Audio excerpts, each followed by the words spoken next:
अस्सलाम वालेकुम बेटियों बहनों, उम्मीद है तुसी खरीत ना होवोगियां। अज तुसी भी मेरी वीडियो देखोगे। पता नहीं अम्मी अज सूट रख गए नवे तैवा ला लू के पता नहीं कित्थे चली है। अज बेटी के स्कूल च ईद मिलन पार्टी है। अज जद कर रही है कि अम्मी मेरे नाल चल, तू भी उत्थे जरा तेरा भी आउटिंग हो जूगी थोड़ी जी, नाले बच्चों को देख दूख के बंदा खुश होंदा वा। मैं कहा चलो ठीक है, मैं तैयारी कर रही हूँ। फिर अपनी हुण मैं भी हुण सूट कढ़िया वा पा के जाना मैं नाल इहदे। हाँ लो जी, खलारे खलूरे पा के पार्टी दे तैयार हो गए हैं। शादी जिन्ना खलारा पै जांदा वा किते जाना होवे तां।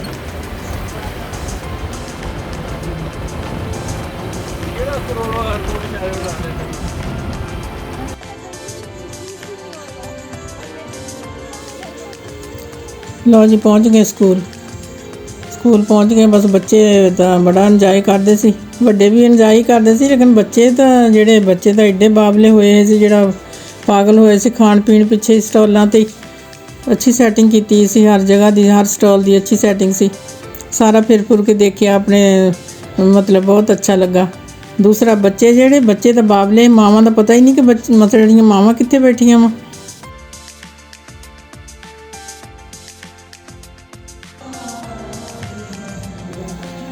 सारा फंक्शन गुजार लिया फिर फुर के। फिर पता चलिया कि फंक्शन ये जो किस मकसद लिए रखा वा। फंक्शन जोड़ा सी मकसद से फंड इकट्ठा करने वास्ते, फलस्तीन के लोग और शौकत खान सेंटर लिए। लेकिन अच्छी सोच आ।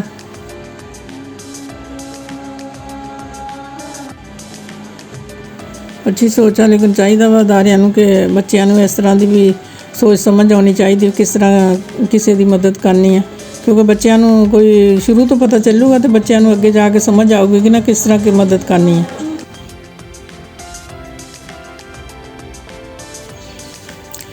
फंक्शन भी बहुत मज़ा आया, बहुत अच्छा लग्या। सारा फिर फुर के देखिया, माशाल्लाह बहुत अच्छा लगा।